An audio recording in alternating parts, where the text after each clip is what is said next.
Ouvrons ce journal avec les titres. 31 mars, 1er et 2 avril a eu lieu un grand temps de prière et de combat spirituel dans le cadre du programme Élie et les Balses du berger Achidja Pacom Marie. En Afrique, Gabon focus sur le dialogue national. En Afrique du Sud, le vice-président veut une commission d'enquête sur la corruption au gouvernement. En France, Macron reçoit des soutiens de poids à gauche et à droite. Terminons en sport, Didier Drogba, un accueil royal à Phoenix. Mesdames et messieurs, bienvenue. C'est toujours un réel plaisir de vous présenter ce journal. Débutons avec l'actualité religieuse. Le samedi 22 avril 2017, le ministère d'évangélisation mondiale Bethel d'Abidjan, Hongrie, a organisé la première édition des constructions foraines en collaboration avec le centre communautaire d'Hongrie. Je veux que tu prospères à tous égards comme prospère l'état de ton âme. C'est en obéissance à ce verset biblique que le ministère d'évangélisation mondiale Bethel d'Hongrie, en collaboration avec le centre communautaire de la dite commune, a organisé des consultations foraines ce samedi 22 avril 2017 à son siège de Cocody, Hongrie. La population de la commune, composée en majorité de femmes et d'enfants, s'est déplacée massivement pour bénéficier des soins gratuits offerts par les différents agents de santé présents sur place. Au-delà de l'aspect médical qui consistait à apporter une aide suivie d'un traitement adapté, le ministère d'évangélisation mondiale Bethel d'Hongrie a également mis l'accent sur le volet spirituel, comme en témoigne son premier responsable. En tant que chrétien, la Bible dit que nous sommes appelés à être la lumière du monde et le sel de la terre. Et il y a véritablement un besoin dans la communauté. Alors nous avons organisé cette audience foraine pour donner l'opportunité à ceux qui n'ont pas accès à certains soins de santé de pouvoir les recevoir gratuitement ici à l'église. Ces consultations foraines n'auraient été possibles sans la contribution de l'ONG International Health Partners qui a fait un important don de médicaments. Soutenir le corps du Christ en Côte d'Ivoire, histoire de soulager un peu nos frères et sœurs en leur apportant des médicaments, qui est aussi une manifestation de l'amour de Christ pour nos voisins. C'est totalement restaurée et satisfaite que les populations sont retournées chez elles. Le 31 mars, 1er et 2 avril 2017 a eu lieu un grand temps de prière et de combat spirituel dans le cadre du programme Élie et les Balses, initié par le berger Achidja Pacom Marie, premier responsable du centre d'excellence d'Hongrie. D'éminents hommes de Dieu étaient également présents. Regardez. Ils sont nombreux, les fils et filles de Dieu qui ont retrouvé la santé, la délivrance et la bénédiction à Élie et les Balles, espace international de libération, avec le berger Achidja Pacom Marie, berger du centre d'excellence d'Hongrie. 3 jours d'intenses prières pour faire descendre le feu sur tous les cadenas de limitation et esprit de non-accomplissement. Avec d'éminents hommes de Dieu, le frère Jean-Emmanuel Clément Akoubé, fondateur de la communauté catholique Mère du Divin Amour, le berger Mathias Marie et la bergère Yvette Nyamke. Un moment où le Réma, la parole révélée, a été relâché. Naboth veut dire en hébreu, fruit. A fruit. Et Naboth se dit des fruits qui sont bons, qui arrivent à maturité. Les bons fruits. Good fruits. Donc quand Jézabel dit, moi je te donnerai la vigne de Naboth d'Israël. Et que Naboth veut dire fruit. Ce qui veut dire que Jézabel est l'esprit qui s'en prend aux fruits de l'esprit. Et les esprits mauvais ont été également dévoilés et chassés.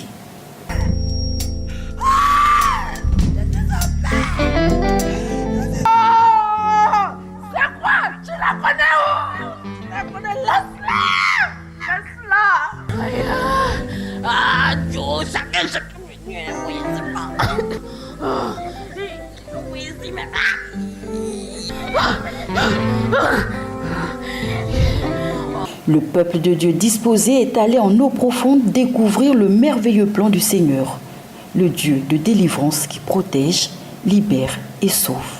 Une communion parfaite entre le Père et ses enfants, scellés dans le corps du Christ. Quelque chose s'est passé pour le peuple rassemblé ce jour. La malédiction a laissé place à la bénédiction, la maladie à la bonne santé, la misère à la richesse, le blocage à l'accélération. Une ère nouvelle s'est levée, gloire soit rendue au Seigneur. Victoire, la victoire, victoire.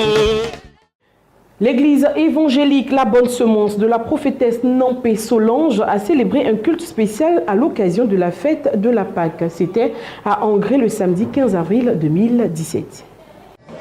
À l'instar de toutes les communautés chrétiennes, l'église évangélique La Bonne Semence, dirigée par la prophétesse Nampé, a célébré dans une grande ferveur la fête de Pâques. C'est en présence d'éminents serviteurs de Dieu que le peuple a manifesté la joie de la résurrection à travers des louanges et des danses.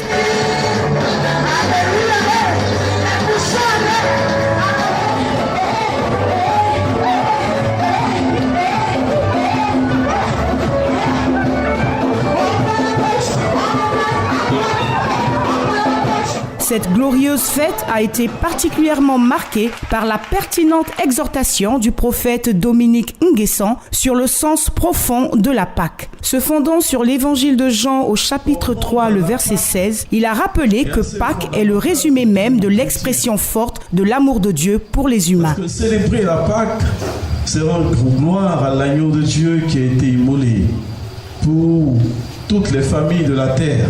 Car Dieu a tant aimé le monde qu'il a donné son Fils unique afin que quiconque croit en lui ne périsse point, mais qu'il ait la vie éternelle.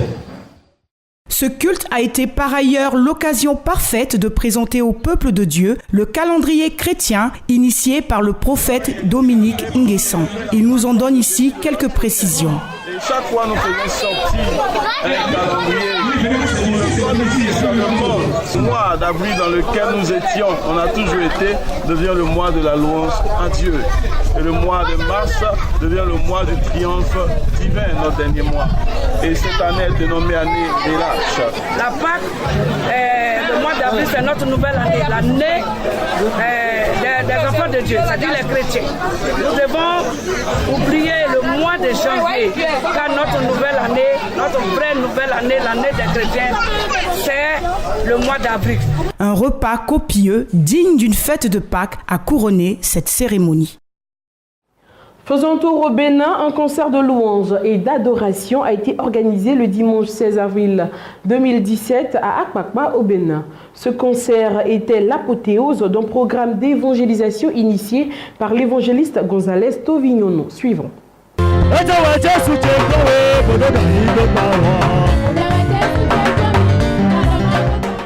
L'ambiance était à son comble ce dimanche à la plage Le Bélier d'Akpakpa.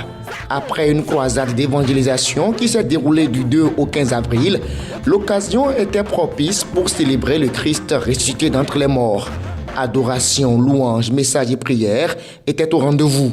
Reviens vers ton Sauveur, tel est l'intitulé du message délivré par le prophète de la Côte d'Ivoire, spécialement invité pour la circonstance. Ce soir, je vais dire à quelqu'un, si tu es là au milieu de nous, tu n'as pas encore donné ta vie à Jésus, sache qu'il est mort pour toi.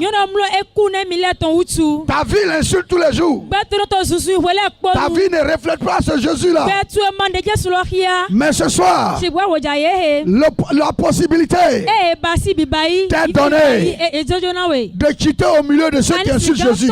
Ce concert d'adoration et de louange, qui est dans sa 4e édition, entre en droite ligne de la vision de l'initiateur.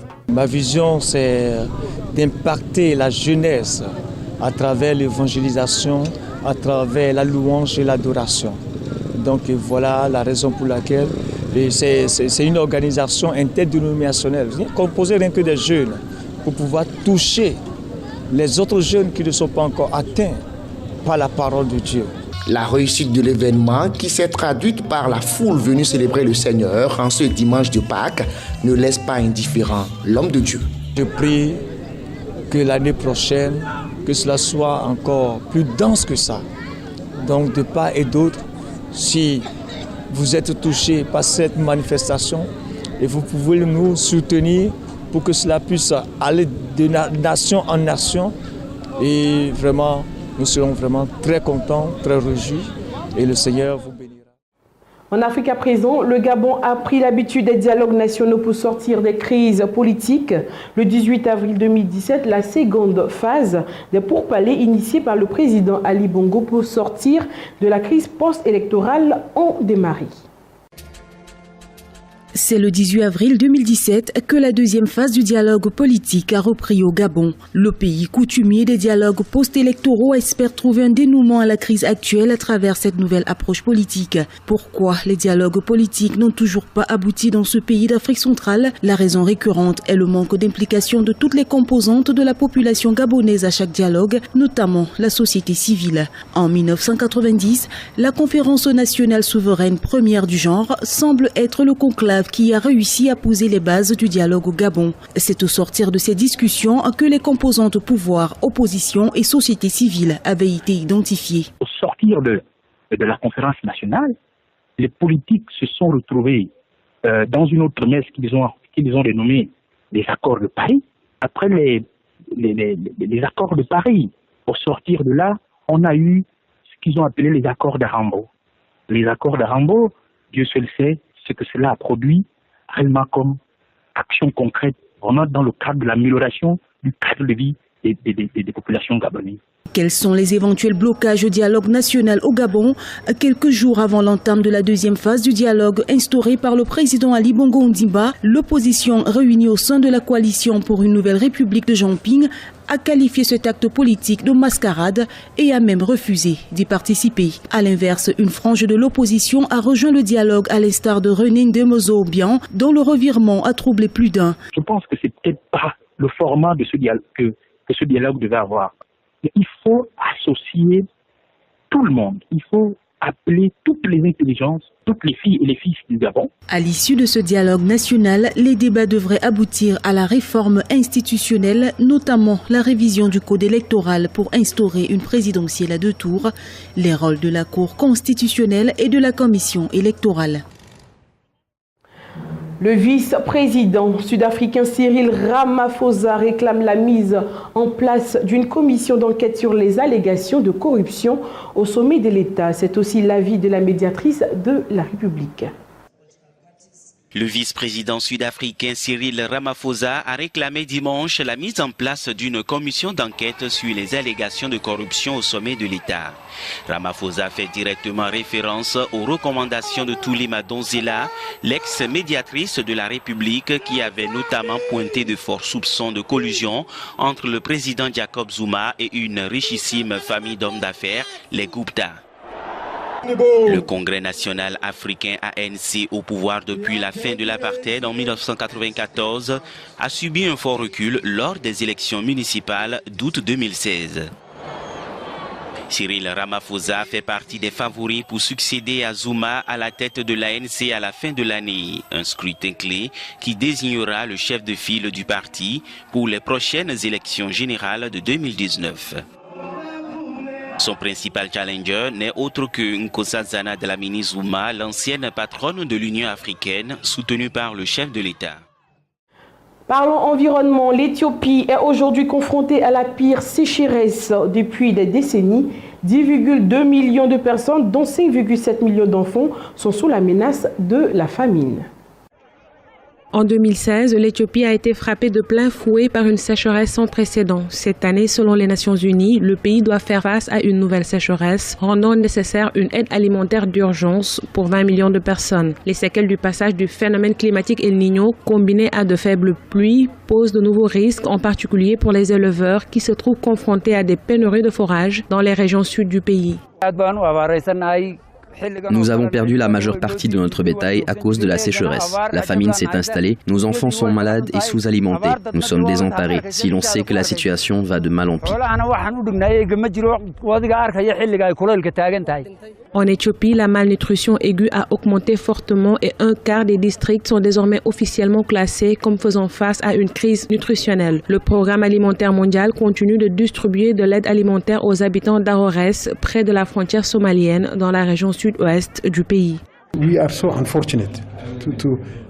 Selon les estimations du gouvernement éthiopien, une vingtaine de millions de personnes ont besoin d'aide humanitaire. Nous aidons plus de 160 000 personnes dans 3 régions particulièrement touchées, où nous acheminons de l'eau par camion, réparons les puits et fournissons des aliments pour les animaux. Lors d'une crise alimentaire, l'approvisionnement en eau potable est essentiel pour boire et cuisiner, mais aussi sur le plan de l'hygiène. La sécheresse qu'a connue l'Éthiopie en 2016 est la pire que ce pays d'Afrique de l'Est ait connue en 50 ans. Elle a fortement influencé la vulnérabilité des enfants en matière de sécurité alimentaire. Selon les Nations Unies, plus de 40 000 personnes sont exposées à des risques de malnutrition sévère à cause de la sécheresse. Terminons l'actualité africaine en République démocratique du Congo. La levée de l'interdiction de l'importation des véhicules de plus de 10 ans va booster les activités dans les différents ports. Cette mesure annule un décret qui favorisait depuis 5 ans l'importation de véhicules en provenance d'Asie. Les Congolais sont à nouveau autorisés à importer des véhicules d'occasion. Un décret du Premier ministre sortant signé le 4 avril a levé la mesure d'interdiction des véhicules de plus de 20 ans de fabrication, mesure prise par le gouvernement Matata. Une frange de la population congolaise pour continuer à pousser un cri d'alarme. Il n'y a pas que la population, même les entreprises de l'État et des entreprises privées qui se lamentent parce qu'il y a eu cet interdit. Et le chef de l'État a demandé au gouvernement de prendre des mesures, essayer de voir par quels moyens on peut assouplir tant soit peu la douleur ou la misère de cette population. Nous sommes à Sendoué, l'un des plus importants marchés des véhicules d'occasion de la capitale. Ici, les vendeurs saluent cette mesure. Donc cela est une réjouissance parce que il faudrait que les clients se retrouvent dans toutes les bourses. Ce n'est pas tout le monde qui a les moyens de payer un véhicule neuf ou semi-neuf, mais même celui qui a une bourse moindre peut se retrouver dans tel genre de véhicule, pourvu que ça soit en bon état.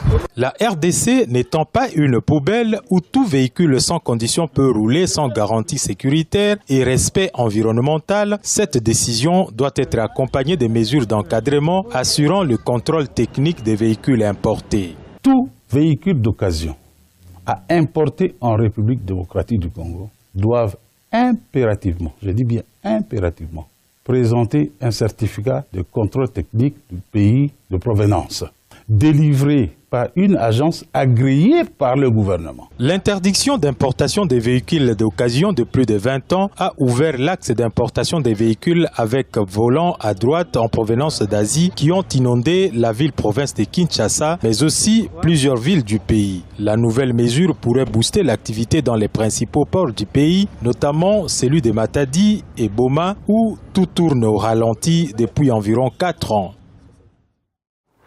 À l'international, plus précisément en France, le vainqueur du premier tour de la présidentielle, Emmanuel Macron, engrange des soutiens. Le centriste à la faveur d'élus de droite comme de gauche. Regardez. Sorti en tête du premier tour de la présidentielle en France, le centriste Emmanuel Macron engrange les soutiens. Malgré leurs divergences, les élus du parti de droite Les Républicains, dont le candidat François Fillon a été éliminé, se sont mis d'accord sur la consigne. L'abstention n'est pas une option. Selon eux, il faut donc voter soit Macron, soit blanc.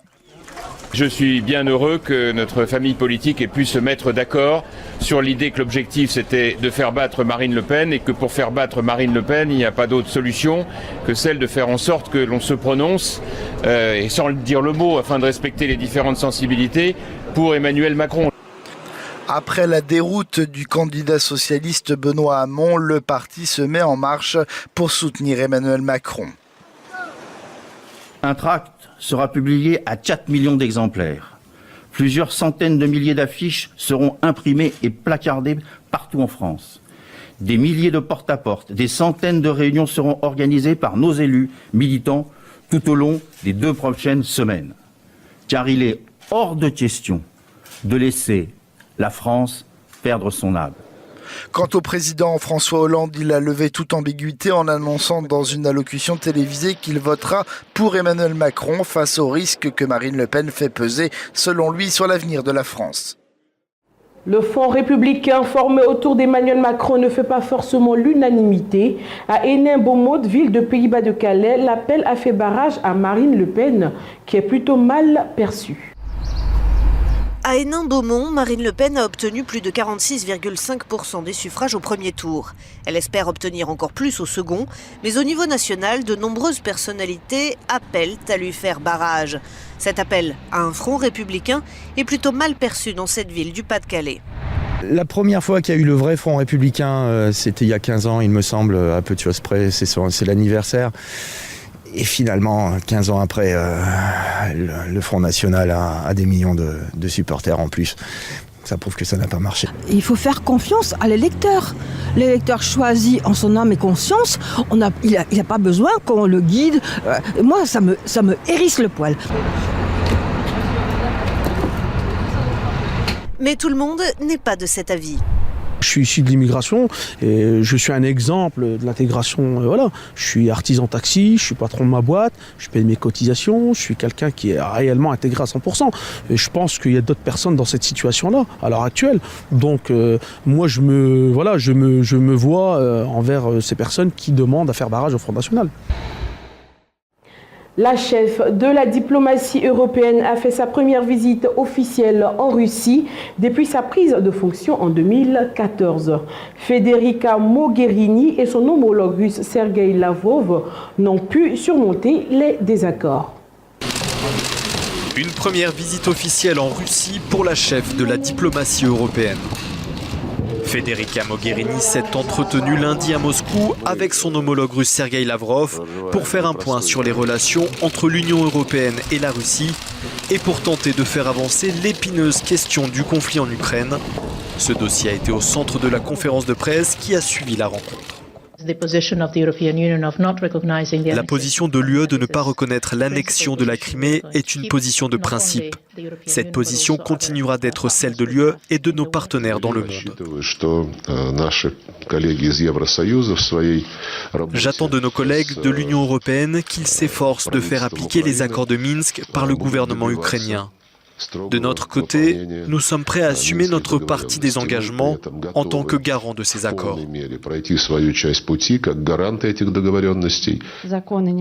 Le conflit en Syrie a également occupé une bonne partie des discussions.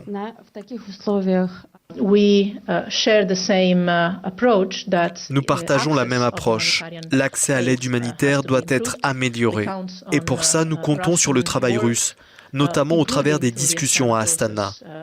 Nous avons aussi échangé nos points de vue pour travailler de manière plus étroite pour trouver une solution politique à la guerre en Syrie. Lors de cette rencontre, Federica Mogherini et Sergueï Lavrov ont aussi abordé la situation en Afghanistan, en Iran, en Libye et le processus de paix au Moyen-Orient. Le ministre des Affaires étrangères chinois était en visite au Caire. Au cours des discussions, il a plaidé pour plus de patience de la part de toutes les parties prenantes dans les conflits syriens. La Chine continue à plaider pour une solution politique à la crise syrienne.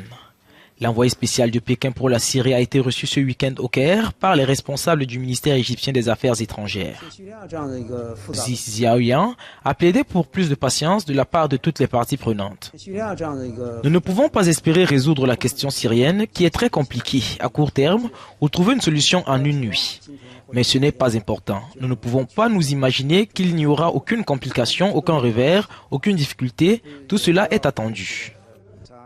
L'envoyé spécial de la Chine sur le conflit syrien a en outre rappelé les priorités de son gouvernement en rapport avec la situation générale dans le Moyen-Orient. Toutes les organisations terroristes désignées par le Conseil de sécurité des Nations Unies doivent être attaquées. Nous ne devons pas entretenir différentes politiques sur cette question ou avoir une attitude sélective. La Chine s'est abstenue début avril lors du vote d'une résolution proposée par les États-Unis, la France et la Grande-Bretagne visant à condamner le gouvernement de Damas contre l'utilisation supposée d'armes chimiques contre les rebelles. Le casse du siècle. C'est ainsi qu'on pourrait qualifier le braquage qui a eu lieu lundi à Ciudad del Este, ville située aux confins du Paraguay. Des dizaines d'hommes lourdement armés ont attaqué une entreprise de transport de fonds emportant à plusieurs millions de dollars. Le casse du siècle au Paraguay. Une cinquantaine d'hommes armés d'explosifs et d'armes lourdes ont attaqué lundi à l'aube une entreprise de transport de fonds à Ciudad del Este, ville située aux confins du Brésil, de l'Argentine et du Paraguay. 3 suspects ont été abattus lors d'une opération menée dans 2 localités brésiliennes proches de la frontière. 4 autres ont été interpellés. Le butin s'élève à plusieurs millions de dollars. Clairement, cette attaque a été planifiée, mais en théorie, le protocole de sécurité de l'entreprise a été respecté, affirme ce procureur. Parmi les véhicules abandonnés par les malfaiteurs, 3 étaient blindés et une camionnette était équipée d'une mitrailleuse antiaérienne à l'arrière. C'est le plus gros casse que l'on ait connu, affirme ce commissaire à la retraite. Au vu des explosifs, du nombre de véhicules utilisés, de personnes impliquées et d'armes, c'est le plus grand. L'attaque a commencé par des explosions près du commissariat pour retarder la progression des forces de l'ordre. Parmi les malfrats ont été identifiés des membres du premier commando de la capitale, l'un des plus puissants gangs criminels brésiliens. Terminons ce journal avec l'actualité sportive. L'ancien attaquant et capitaine des éléphants de Côte d'Ivoire, Didier Drogba, est arrivé dans son nouveau club du Phoenix Rising FC en 2e division américaine. L'Ivoirien a eu droit à un accueil chaleureux des supporters. Ils se sont tous donné rendez-vous à l'aéroport de Phoenix pour dérouler le tapis rouge à leur nouvelle star. Didier Drogba a eu droit à un accueil royal à son arrivée en Arizona où l'attendaient des dizaines de supporters de Phoenix Rising FC, son nouveau club. Un accueil coloré, symbole des attentes énormes placées en l'attaquant ivoirien. Je suis content d'être ici, vous savez. C'est un accueil incroyable par les fans. Et j'attends de commencer et voir le stade, voir mes coéquipiers. Et je pense que ce sera un moment incroyable ici. Des moments incroyables, l'ancien buteur des Blues de Chelsea espère les faire vivre à ses nouveaux supporters. À 39 ans, Didier Drogba débarque au Phoenix Rising FC, club de 2e division, avec l'ambition de le hisser dans l'élite du championnat nord-américain de football. C'est ici que nous refermons ce journal. Ce fut un plaisir de vous le présenter. Excellente suite de programmes sur The Blessing Channel.